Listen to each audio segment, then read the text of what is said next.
It seems like there's a lot in here. And actually, I don't know what it is. I think this is raw beef. It's good to go. If I ask you to picture Vietnamese food, there's a good chance you'd conjure images of pho. Japanese food, maybe sushi or sashimi. But what about Hmong food?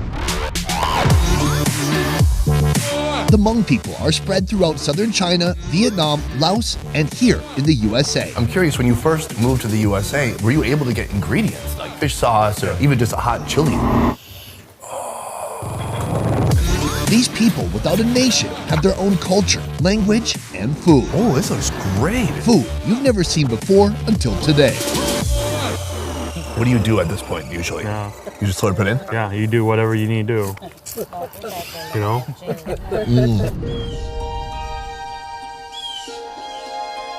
Residing in the highlands of Asia appears a vibrant image of life. Nature, animals, tribal men and women in their traditional clothes. This is where the Hmong people call home in most of Southeast Asia. This is also a Hmong home, halfway around the world. There are no buffalo in the backyard. More modern, more convenient. Their clothes don't associate them with any tribe. But there is one thing that never changes: the food. I drink a lot of beer, watch a lot of TV. Hi there. Meet our hosts, Ye Vang and his mother, Pang Bang. Right now, they're making galo bao, a savory, heartwarming steamed bun. This is her own recipe. So she wants to say this is a very exclusive IP. Right. The dough is made with wheat flour, yeast, baking powder, oil, and sweetened condensed milk. This will produce a fluffy outer skin soon. Next, the filling, a stir-fried mixture of pork and chicken. Add in salt, shredded cabbage, oyster sauce, onion, scallion, vermicelli glass noodles, and pork bouillon. Once that's mixed, it's time to bring it all together. When you're rolling it, you actually just roll the edges out, let it have a little girth, and then you put the filling in. A lot of Southeast Asian cultures, you always add an egg in there because it gives it a little bit more depth, but it also kind of plumps up everything. Okay, this is the hardest part right here. I feel like I could have done everything up to this point. Yep, it's all about these pleats. If you don't do the pleats right, then when you're steaming it, the whole thing breaks up. It's like a ventilation system. Absolutely, and then it gives it a little look to it, yeah? But I always like, twist a little nipple on top. Okay. That's basically it. You may be wondering if these are the same as Chinese steamed buns. We'll get to that soon.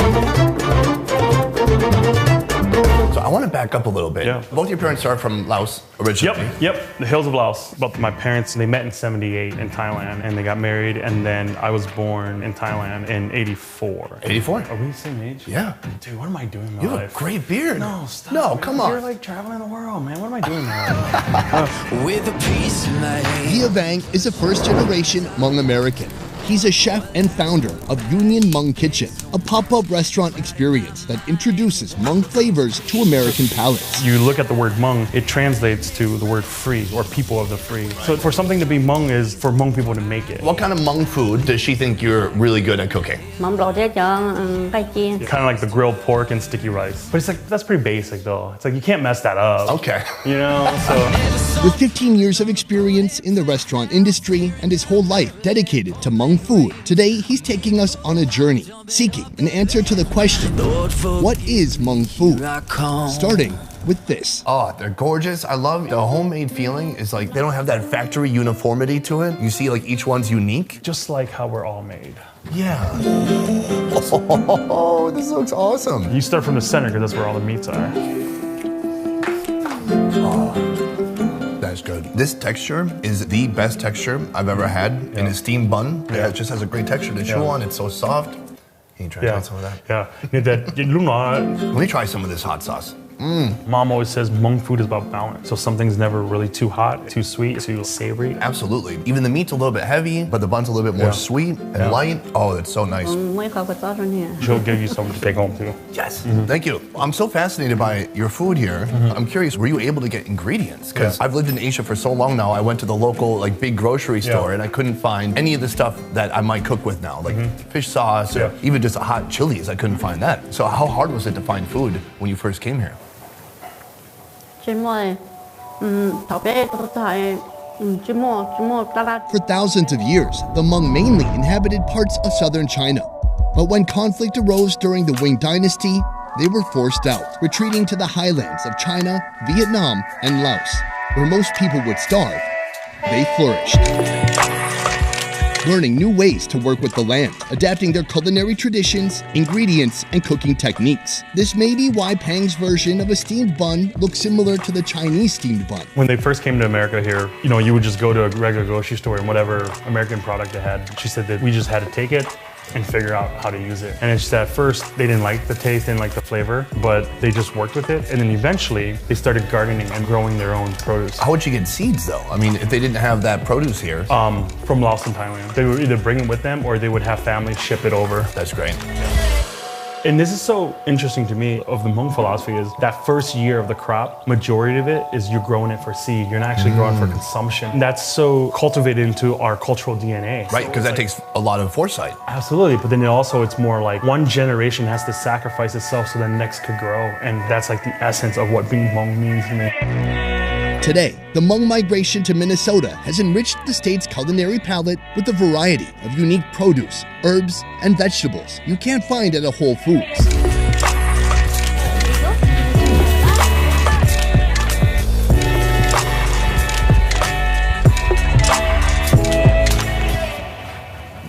What is that, like a little pumpkin? No, the best translation is like bitter melon balls. So that was my nickname in high school. Hey. Hmongtown Marketplace is the beating heart of the Hmong community in the Twin Cities. It's open 12 hours a day, every day, and it houses over 200 business vendors who are meeting the unique needs of Hmong folks and whoever else wants to wander in. Food, clothes, produce, you name it, they've got it. In Hmong food, one of the big flavors is bitter. What I like doing is I actually like fire roasting it off and then almost make like a baba ganoush out of it. One of the things I love is the Hmong mustard greens. Oh, so that's mustard greens. It's like a cross between arugula and spinach. There's many ways to do it. You can boil it, stir fry it, and you can ferment it. This is my jam right here. Because I think one of the great things about Hmong food is the fresh herbaceousness of it. So when we're making dishes, it's like I love to have a lot of herbs like cilantro, Thai basil, mint, dill. Yeah, I went to Byerly's and they're trying to sell like 5 pieces of basil for $5. I was like, what is this for? Half a mojito? Wait, did you put basil in a mojito? Yep. So this is Hmongtown. Yep. Do you know how long this has been around? It's been here for decades. Some of the first Hmong immigrants came here in '75, and they didn't have their own grocery stores of foods that they were familiar with. So it began when Tu, who was the owner here, he decided to say, hey, what if we gather some of these farmers? What if I gather some of these vendors? And we brought them together, and we could start for our own community. But what it's done is now it's open to anybody to come. We have like white local chefs that will come here and grab a lot of this produce too. So this is the outside. This is all stuff that's grown locally. But inside, they're cooking Hmong food that can just be eaten right now. I'm hungry. Yeah. I want some food. Let's go inside. Yeah, cool. Actually, I'm looking at this. I had something very similar in Cambodia called amo. Probably the same concept. Same concept. Yep. What are we looking at here? Mokpa is a popular Laotian steamed fish dish made with white fish and an abundance of aromatic herbs, lemongrass, cilantro, kaffir lime leaves, ginger, shallots, spring onions, and garlic. Seasoned with pork bouillon, MSG, rice powder, and fish sauce. The mixture is portioned out and wrapped in parcels made from fresh banana leaves before being steamed to perfection. The modern version includes a bit of plastic wrap to more effectively prevent leakage. Show me how to undress this lady. Ooh, the steam is pouring out of here. That looks amazing. I mean, you can just smell it. You smell all those herbs. Yeah, dude. That's great. If they really love you, what they do is they fillet it so that you don't have to worry too much about bones. Too much. Yeah. But there could still be There'll bones. Be a little bone. Remember when I talk about bitterness? There's a little bitterness to it. Yeah, now where's that coming from? Some of the herbs that are in there have a little hint of bitterness to it. Right, there's a dynamic flavor coming from the herbs where some of them are fresh and some of them are a bit more bitter. It's interesting, I could see people from Minnesota, they don't like stuff that's gelatinous and gooey, but this is right on the edge of being like flaky and gooey together. What's this dish called? So it's called kapong. It's a rice noodle dish with a really rich coconut curry broth. A dish originating in Laos, prepared with a broth made of bamboo shoots, ground chicken, coconut, galangal, lemongrass, and red curry paste, consisting of red chili, garlic, sea salt, lemongrass, turmeric, and shrimp paste. That is a lot of flavor. On top of rice noodles, add fried pork, bamboo shoots, ground chicken, and the broth. Then shredded veggies and herbs. Finish with a lime. The most important thing is squeezing that lime because that acid really cuts through the fatty. I don't want to mess it up. You trust me? I said it was important. You're a man who's traveled around the world. Boom. Oh, this looks great. Yeah. It is just so vibrant too. I've got some pork here, some noodles, some veggies. I'm ready for a big bite. You're right. Everything I've tried so far has been this balance between sweet, spicy, savory, and then bitter. Sometimes there's a little base of bitterness in the background. Milky, creamy broth. I'm wondering, friends you had who are not Hmong, when you introduce them to food like this, what kind of reactions are you getting? If this is their first exploration of Hmong food, this is not where I start them. Oh, you got to put training wheels on this, right? You do. You have to. Because if you put them right here, this is all they think about. Texturally, it'd be kind of, out there. Yeah. Here. Oh, I had Hmong food once. It was just like a big gooey fish. I always usually start out with like the pork, sticky rice. It's just something that's very transferable, right? Right. And then eventually, as they want to venture in deeper, you can get to this aspect of the food. That's so smart. It's amazing to me. So many people write me and they say, oh, I wish I could go to far off places and try the foods that you try. And I think there's a lot of people around here who don't realize this is in their own backyard. You could drive 10 minutes from your apartment in Minneapolis and come to a different world. What's better? A wide range of freshly made dishes ready to explore. From newbie level food like this, you can work your way up to something like this. I'm cutting it all the way through on each side. Raw beef salad here at Joey's Kitchen. I wanted to stop it small so it's easier to chew. Some people doesn't, have teeth.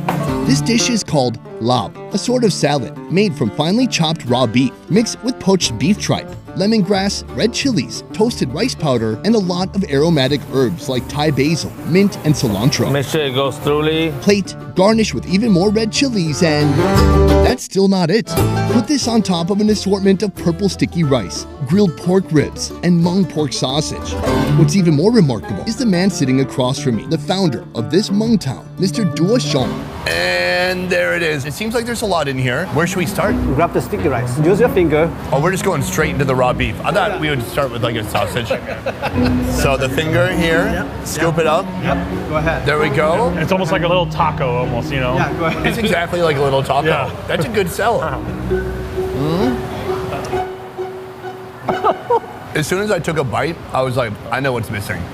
Rice wine. Yeah. The beef part is kind of cold. You can feel the raw fat and oiliness of the beef, but then you get some herbs, you get a hit of the chilies, and it kind of goes down nice. If it's not spicy enough, then make sure you take some of those. Oh yeah, I learned that from another Hmong family. Oh man, dude. It's not about on the way in, it's about on the way out. That's the problem, I'll have a mudslide later tonight. I mean, the drink. Ribs? Whoa. It's long roasted. Look at that, falls apart. Oh, that's so good. Soft, tender, fatty. And here is the belly. So this is like the chicharron, yep, that skin. They roast it like popcorn on top. I really have some important in-depth questions, but it can wait.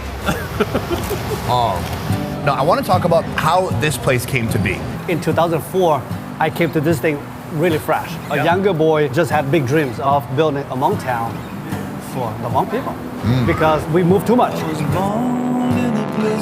During the Vietnam War, Hmong villagers worked with the American CIA on the Secret War in Laos. After the USA pulled out, thousands of Hmong were targeted and forced to flee their homeland. As soon as CIA withdrew from South Vietnam, they withdrew from Laos. And my dad took me to jungle. I was only 7. So I've been eating birds, snakes, mouse, and some cut the meat from the deer, and they mix it into lard in the jungle for 4 years. A fortunate few survived the miserable journey to Ban Vinai, a refugee camp on the Laos-Thailand border, including Yi's family and Tua's family. How did you know that that was a place of refuge? You don't. All you care is you just need to get to Thailand. And my father used to serve the CIA, so he knows how to read the compass. Yeah, my dad too. My dad the fought in compass. the war. Yeah. Just say east, and keep on going.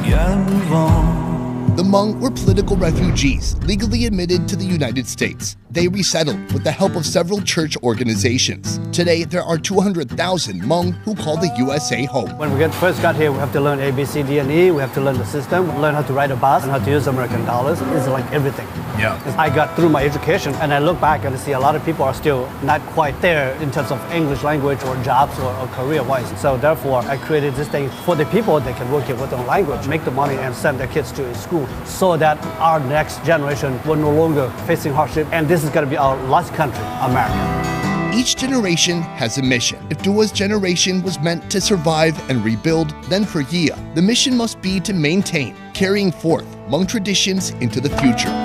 You can see this mission in action at his soon-to-be restaurant where we are right now.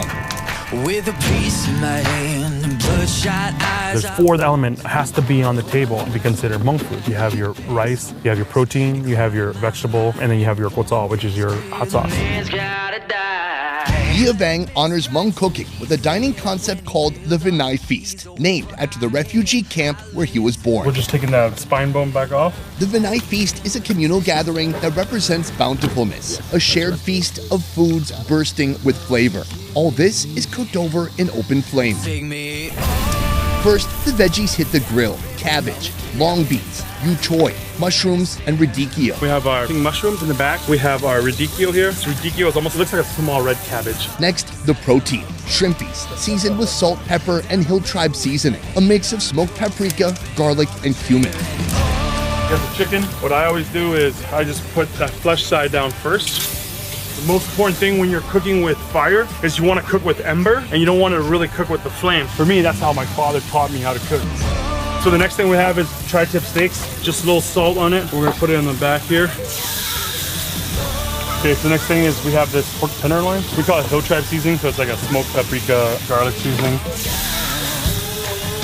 Finally, chicken hearts, marinated in soy sauce, then sauteed in a cast iron skillet. When it comes to Hmong food, it's about simplicity. It's about what can I do with the resources that I have around me, and how do I make something out of that? You know, you don't have to plug this in. It doesn't have a big hopper where you're putting pellets in or anything. It's just literally wood. Knowing how to control that wood and the flavor, man. Like the way that the fat falls off the meat that hits the fire, and then the smoke and the ember, like that's all part of the flavor.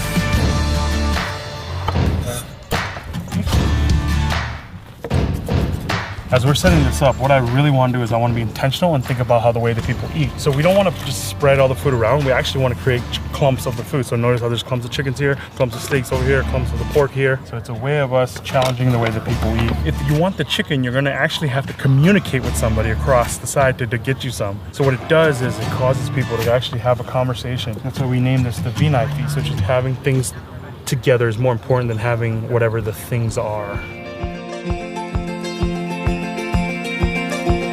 Time to laugh, go. Chef Yia, Yeah. please explain to me how this works. I always just say, just draw your plate right here. This is your spot. Okay, everyone, please. Yeah. Just Enjoy. everyone just dig in. What's this one? Is this beef? That's the pork. Hold on, this pork's a little pink on the inside. It's fine. The way I grew up, it's like you eat pork at 165. And what did it taste like? It's really dry. It tastes like sandpaper, right? Yeah. We cook it a little under, so it's like a medium-ish. After you're done cooking, you let it rest in that residual heat. Oh, that's delicious. Yeah. And it's so soft. Yeah. And I usually hate tenderloin because I'm it's sorry, dry. people don't know how to cook it. And I'm like, why do they put the word tender in front of loin? They Yeah. should just call it like Dry loin. dry loin. Yeah. Wow. And then that's the tri-tip. I like this huge serving, absolutely massive. Yep. Try it with the hot sauce, dude. The acid from there cuts through the fattiness, and you got the heat on the peppers, and then, you know, the cilantro. It's very herbaceous. It's tender. It's kind of sweet too. This is so satisfying. Coming through the gate. What do you do at this point usually? Yeah. You just sort of put in? Yeah, you do whatever you need to do. You know? Yeah. Chicken heart. They're so delicious. The way my mom used to cook it, it'd be a little bit tough. 165 degrees? Sorry, Mom. She doesn't watch my show. My parents don't support me, don't worry. Stop. Oh. You got the radicchio, right? That hint of bitterness. I really appreciate the bitterness in the cooking I've had today because it's not over the top. So like when I went to Thailand and I had bile on lab, it was like animal bile and it was just so bitter. Like I would shudder. I could feel it in my bones. But here, it's a bitterness where it's like, oh, okay, this is multi-dimensional, but not all in one direction. Not over till I say so. This is like the best version of this type of meal I've ever had. Kind of like communal meal on a leaf. There's so much flavor. There's flavors that go throughout because of the sauces that bind everything together. And then everything also has a little bit of its own flavor too. Oh, that's so good. This is so satisfying. You're opening a restaurant, a brick and mortar here. It's behind us. And who are you trying to appeal to? Are you trying to appeal strictly to the Hmong community or just to the general, you know, Minnesota community? I'm not trying to appeal to anybody. I tell people that this restaurant is a love letter to my mom and dad. So you're not going to water down anything. Everything that people try there will be like this. If it's bitter, it's bitter. Yeah, If it's spicy, it's spicy. You have to take it like it is. When my father came to this country, he didn't have anything under his name, but he had something he passed down to his children, and it was this recipe. I firmly believe that to change that is to kind of spit on his legacy. So like we can have that recipe and we can pass that down to the next generation. So I don't mind if some other young Hmong chef or Hmong cook comes through and says, hey, I really love what our people have done. I want to put my own spin on it. As long as you can verbally communicate to me why you're doing that and it's not part of a trend, I'm right behind you. When I think Hmong people, I think survivors. And when I was in northern Vietnam, obviously the history, there's conflict in southern China, and there's a huge migration of Hmong people who spread across Vietnam, Laos, Thailand, some in Myanmar. And you can see these people moved to where nobody would with them anymore. Yeah, absolutely. And so they took mountains. Yep. Mountains that most people would think were completely unfarmable. Absolutely. And they carved rice paddies into the mountains using buffalo, using their bare hands, whatever simple tools they had available back then. And to me, that is the epitome of kind of resourcefulness and being a survivor. And so I love that you understand and you have that spirit handed to you from your parents. And you're like, yeah, I'm not willing to dilute that or do a fusion concept of that. And so what people get is what they get. This is Hmong food. I think as Hmong people, we always wonder, like, what is Hmong food? What is Hmong food? Because it's kind of like this weird cousin of every other Southeast Asian food. Right. And then I would really say that Hmong food isn't a type of food. It's a philosophy of food. It's a way of food. You come in mom's house, the moment you step in to the moment you leave, it's been part of Hmong food. And when you left, she gave you food to go with. I would love to one day see that they'll look at a list of what do we want to eat tonight? Do we eat, Chinese food, Mexican food, Italian food? I would love to be able to see Hmong food as part of that normal conversation. Yeah, absolutely. Best Ever Food Review Show is a small team of independent creators, and everything we do here works because of you guys. Click the link in our description to join our Patreon and receive exclusive benefits. A peace. I've been in Asia long enough, this is also my comfort food now. Yeah. This is what a Hot Pocket wants to be, but can't. If you really think about it, right? You're generous to put them even in the same world. Yeah. Unwrap it like a Christmas present. Ooh. What did Hmong Santa bring this year? Yeah. And that lime will really cut through the acid and then just toss it up. Isn't the lime acid in itself? I'm sorry. The acid cuts through the fattiness and it cuts through the richness of the coconut. I almost just went with that, but I was like, hold on. I think I know that lime is acid. English is my second language, dude. So, Fair enough. Yeah, but from age 4. Yeah. Did you do the fermented mustard greens? Yeah, it's like a Hmong pickle. More like think of a sauerkraut. It's like a Hmong sauerkraut. Editor, replace that dumb statement I said about the pickle. That was ignorant. Your kimchi, yeah. It's like a Hmong kimchi. Editor, go back again and replace the, thank you. Guys, thank you so much for watching this video. A huge thank you to my guy, Chef Ia. Thanks for coming by. Awkward handshake. Cool. Thanks, man. This is the fish. It's the flounder fish. You can follow us on Instagram at V9MN. That's our new restaurant that we're building out. Boom, guys, that is it for this video. Thank you so much for watching. We will see you next time. Peace. Peace. Good. I mean, do you feel like, did you go too overboard with the piece? Was it too much? I felt like that was comfortable? Yeah. All right, let's go. Okay, is it beer time? Can we get beers now? Whiskey, dude. Whiskey. I like that. Is it Hmong whiskey? No, it's Minnesota whiskey. I like that too.